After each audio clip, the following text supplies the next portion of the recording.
नमस्कार सर। सत साहेब जी। सर क्या नाम है आपका? जयवीर सिंह जी। सर कहाँ से हैं आप? District Jhajjar, Haryana, India. Sir क्या काम करते हैं आप? मैं पुलिस डिपार्टमेंट में सब इंस्पेक्टर पद से रिटायर हुआ हूँ अभी 1.5 वर्ष पहले। सर संत रामपाल जी महाराज से कब जुड़े आप? मैं संत रामपाल महाराजियों से 1994 के अंदर उपदेश लिया था, संत रामपाल महाराजियों से। सर संत रामपाल जी महाराज से नाम दीक्षा लेने से पहले क्या कोई आप भक्ति साधना भी करते थे?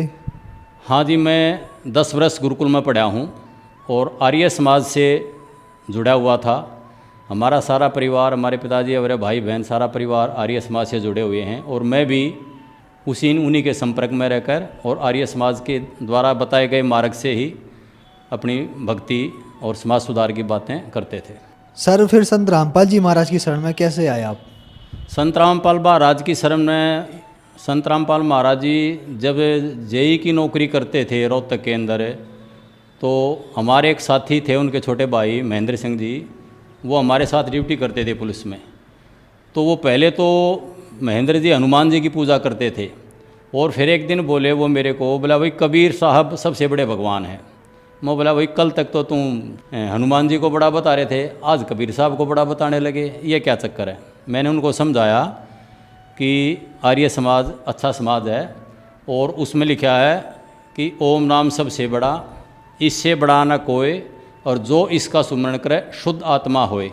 तो वो थोड़े असमंजस में पड़ जाते थे। तो वो कहते थे कि हमारे भाई साहब आएंगे, जय साहब, संत रामपाल महाराजियों को उस टाइम जय साहब कहते थे। तो क्योंकि वो नाम दीक्षा संत रामपाल महाराज उन दोनों नहीं देते थे, बड़े महाराज जी थे स्वामी रामदेवानंद जी महाराज, उन्हीं से नाम दीक्षा दिलवाते थे। संत रामपाल महाराजियों से शरण माने के बाद उन्होंने कबीर साहब के मार्ग को हमारे को समझाया, छुड़ानी धाम भी लेकर गए। तो हमारा समझ में आया कि ये भक्ति मार्ग श्रेष्ठ मार्ग है। तो हमने संत रामपाल महाराजियों से नाम उपदेश लिया और उनकी शरण में आए। सर संत रामपाल जी महाराज से नाम दीक्षा लेने के बाद क्या आपको कुछ लाभ भी प्राप्त हुए? हाँ जी, जिस दिन से संत रामपाल महाराज जी की शरण में आए हैं, पुलिस डिपार्टमेंट में होते हुए हमें थोड़ी थोड़ी लत पड़ गई थी नशे की, शराब वगैरह एक आध बार कभी कभी सेवन कर लेते थे बार त्योहार को। एक तो वो मेरी बिल्कुल छूट गई और कभी भी किसी भी प्रकार का, जब से 94 में संत रामपाल महाराजियों से हम जुड़े, उसके बाद कभी भी शारीरिक व किसी प्रकार की भी कठिनाई कभी महसूस होने नहीं दी परमात्मा ने, और अच्छे से सारा काम होता रहा। मेरे 3 बच्चे हैं। बड़ी लड़की असिस्टेंट प्रोफेसर है हरियाणा सरकार में, छोटी लड़की है वो सुपरवाइज़र है, लड़का है वो एग्रीकल्चर में है, तीनों सरकारी जॉब में हैं। ये सिर्फ संत रामपाल महाराजियों की ही विशेष दया है कि एक पुलिस वाले के बच्चे जो पुलिस सरकारी नौकरी में लगे हुए हैं, अगर हम संत रामपाल महाराज जी की शरण में कबीर साहब के बताए हुए भक्ति मार्ग पर नहीं चलते तो शायद आज हम कहीं और ही होते और बहुत पीछे रह जाते। अब हमें विश्वास भी है कि हम सही मार्ग पर और सही चल रहे हैं। और संत रामपाल महाराजियों के साथ रहते हुए मेरे को भारत के राष्ट्रपति द्वारा वीरता पुरस्कार से भी सम्मानित किया गया है, जो कि सन 2006 के अंदर मिला था।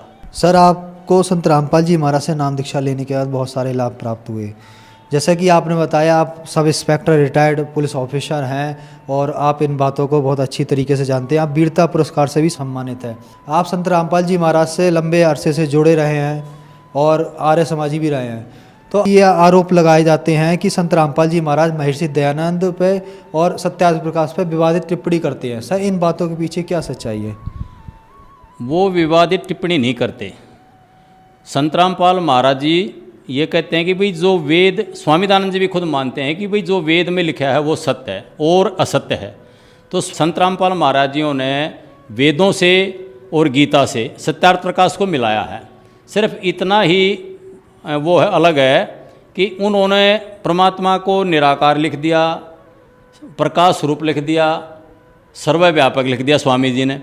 और कबीर साहब कहते हैं कि परमात्मा सह शरीर है, मनुष्यवत है, राजा के समान दर्शनीय है। हमारे वेद और गीता कहते हैं और उनके मंत्र बता दिए। तो ये आर्य समाज के हमारे कुछ भाई बातें तो सुनते नहीं, जो अपने तो इन्होंने वेद पढ़े न इन्होंने गीता पढ़ी, स्वामी जी का सत्यार्थ प्रकाश पढ़ लिया और उस पर विश्वास करते हैं कि जो स्वामी जी ने लिखा है वो सत्य है। लेकिन स्वामी जी ने सत्यार्थ प्रकाश अपने जीवन में पहले लिख दिया था और 1.5 वेद का ट्रांसलेशन बाद में किया है। तो संत रामपाल महाराज जी ने ये वेद तो 2002 में और 2003 के बाद इनको पढ़ा और उस ज्ञान को समाज के अंदर लाए कि भाई वेदों में और गीता में परमात्मा निराकार नहीं है, सशरीर है, मनुष्यवत है, राजा के समान दर्शनीय है, हम उसको देख सकते हैं और वो अपने स्थान पर विराजमान भी है अपने आसन पर सतलोक सचखंड के अंदर। सर इतना ही मनमुटाव था, उसको थोड़ा समझदार लोगों ने समझना चाहिए था भाई ये संत हैं और सत भक्ति बता रहे हैं, कोई बुराई नहीं बता रहे। बस वो मनमुटाव की वजह से ये समाज में मीडिया ने आप जैसे लोगों ने सच्चाई तो बताई नहीं और वो बुराई का प्रचार कर दिया सरकार के दबाव में आके, उससे ये संत रामपाल महाराज की सभी आलोचना करने लगे, जो एक बहुत बड़ी गलती थी, मीडिया द्वारा प्रचार गलत किए होगी। सर आप हरियाणा पुलिस से रिटायर्ड सब इंस्पेक्टर हैं और संत रामपाल जी महाराज पे आरोप लगते रहते हैं और संत रामपाल जी महाराज विवादों में रहते हैं, सर क्या कारण है? देखो कोई भी संत अगर सच्चाई बोलेगा तो उस पर विवादों से टिप्पणी होती है। कबीर साहब भी सच बोलते थे, उनके साथ भी ऐसा ही व्यवहार किया हमारे समाज ने। गरीबदास महाराज जी भी ऐसे ही सच्चाई बोलते थे, उनको भी ऐसे ही व्यवहार किया। नानक साहब को भी बाबर की जेल में 2 वर्ष रहना पड़ा था, उन्होंने भी सच्चाई बोली थी। ईसा मसीह को भी हमारे लोगों ने क्रेच कर दिया था और आज 80% विश्व की जनता उनको मानती है ईसाई धर्म को। तो जब संत आते हैं तो तब तो हम उनकी बुराई करते हैं। श्री कृष्ण जी आए तब उनकी हम बुराई करते थे, श्री रामचंद्र जी आए जब उनकी हम बुराई करते थे, लेकिन जब वो शरीर छोड़ के चला गए तब उनको हमने भगवान माना, अब उनकी पूजा करते हैं। तो संत रामपाल महाराज जी अब शरीर में हैं, इनका हमने लाभ उठाना चाहिए। ये सत भक्ति बता रहे हैं, इनकी पुस्तकें पढ़ो, इनके सत्संगों में चैनल आते हैं, विभिन्न चैनलों में वो सत्संग सुनो और अपना आत्म कल्याण कराओ। इससे समाज का सुधार भी होगा और आत्म कल्याण भी होगा। और रही सरकार की बात, सरकार बेटी बचाओ बेटी पढ़ाओ का एक अपना नियम बना रखा है। संत रामपाल महाराज जी दहेज रहित बहुत सारी शादियाँ करा चुके हैं जिनमें 1 रुपया भी खर्च नहीं होता।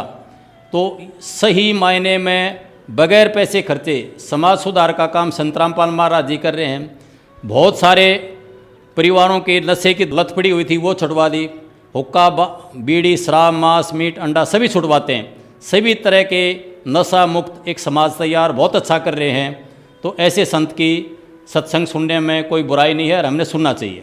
सर कुछ दर्शक कहते हैं कि संत रामपाल जी महाराज से अगर नाम दीक्षा लेनी पड़ेगी तो उन्हें अपनी पारंपरिक पूजाएं छोड़नी पड़ेगी, क्या इन बातों के पीछे कुछ सच्चाई है?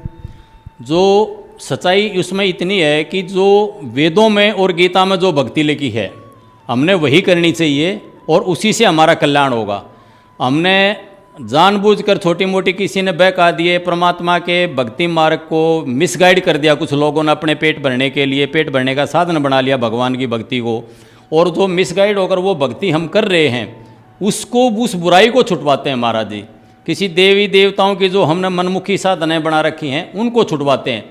वेदों के अनुसार और गीता के अनुसार जो और संत कबीर साहिब के अनुसार पूर्ण परमात्मा की जो भक्ति है वो करवाते हैं, वो ठीक है। सर संत रामपाल जी महाराज से कैसे जुड़ सकते हैं? संत रामपाल महाराज जी के विभिन्न चैनलों पर सत्संग आते हैं और उन सत्संगों के नीचे एक पट्टी चलती रहती है, उस पट्टी पर मोबाइल नंबर लिखे हुए होते हैं। उन मोबाइल नंबरों से हम संपर्क कर अपने क्षेत्र के जो भी नामदान केंद्र परमात्मा ने खोल रखे हैं संत रामपाल महाराज जी ने पूरे देश में, जगह जगह देश विदेश में, तो उन नंबरों पर फ़ोन करके और हम अपने नज़दीकी नामदान केंद्र सेंटर का पता करके वहाँ से नाम ले सकते हैं। सर जो दर्शक श्रद्धालु आज आपको देख रहे हैं, खास करके आर्य समाजी के लिए, उनके लिए आप क्या संदेश देना चाहेंगे? मैं उन भाइयों से हाथ जोड़कर प्रार्थना करता हूँ, जो इतने भी आर्य समाज के हमारे भाई हैं, ये मनुष्य जन्म अनमोल है।